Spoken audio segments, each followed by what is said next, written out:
Bonjour tout le monde, bienvenue au Bracket Show. Donc, on est aujourd'hui encore à la deuxième journée de Confoo et je suis présentement avec Jen.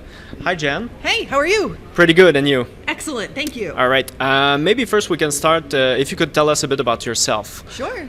Well, I've been working in website design and web development for about 20 years now. I teach at the Harvard University Extension School, and most of the stuff that I do is user experience, HTML, CSS, that type of thing. All right. And your conference here at Confoo this year is about, if you can tell us the title, because it's really interesting to hear it. It's well, I'm doing two talks, but the one we're going to talk about is the art of honest feedback. All right. So let's just jump in the subject. Yes. Tell us about providing honest feedback, that hard task. Yes. So honest feedback, it becomes difficult when you forget that there is a person on the other end of receiving your feedback. So what you have to do is not only be truthful about what you would like somebody to change or modify or whatever, you also need to care deeply about that person when you give them that feedback. It's so easy to be disrespectful these days, and to forget. So your code is stupid. This is terrible code. Which very quickly becomes, you are also stupid. and then your message never gets heard. But if I care about you deeply, and you know that I care about you, then I can be very direct and very clear about what I'd like to have change. All right. Would you say, a quick question that comes to mind, what would be the hardest feedback to provide? The bad one or the good ones? Oh, yeah. Well, it probably depends on who you are. It's always very difficult to tell somebody that they're not doing well. So in my job, I have to tell students that they've failed, that they failed an assignment, they failed a class. And these are very, very difficult feedback conversations. And so you have to be, again, very, very clear. And of course, then the student is having a very emotional reaction to being told that they fail, as one might understand. And you have to try to keep your composure. So I think those are the very difficult situations. It's so much easier to celebrate with someone and say, oh, you did a really wonderful job. Here are all of the things that you did really, really well. But at the same time, it's important to criticize the wins.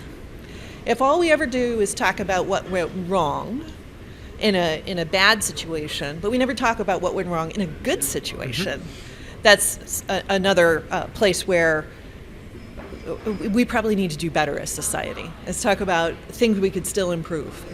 Yeah. And you said something about considering the human that's in front of you. Yes. Would you say that this is not only to consider that a human is in front of you, but also that they're all different? So you have to adjust yourself, right? Yes. Absolutely. I don't know if you have more details on how can you work on having the reflex of adjusting for the person that's in front of you. What would be tips to try and be better at identifying how you can provide a feedback to someone? Yes. So at least in the United States, one of the things that we do is have a performance review. So you're probably familiar with this. Once a year, and only once a year, we sit down and we talk, right? You might have a code review more often. That might be something that you do more frequently. And the problem is that, at least in the United States, our managers tend to wait a whole year to finally tell you what you haven't been doing well.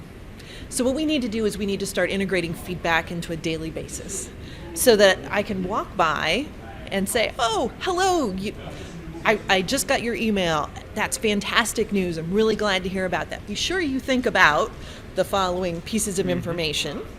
It's also nice to be able to structure that feedback when you're in a performance review type of situation. So tell the person one thing they should keep doing, tell them one thing they should stop doing, and tell them one thing that they should start doing.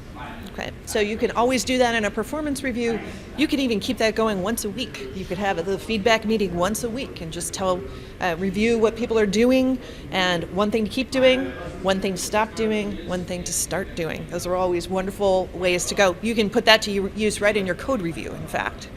And this will obviously affect the motivation of people, right? I mean, whether it's positive or negative, having frequent feedbacks will help them stay with you and keep their job with you and not go somewhere else, right? Correct. It does two things. One is you can't change the past.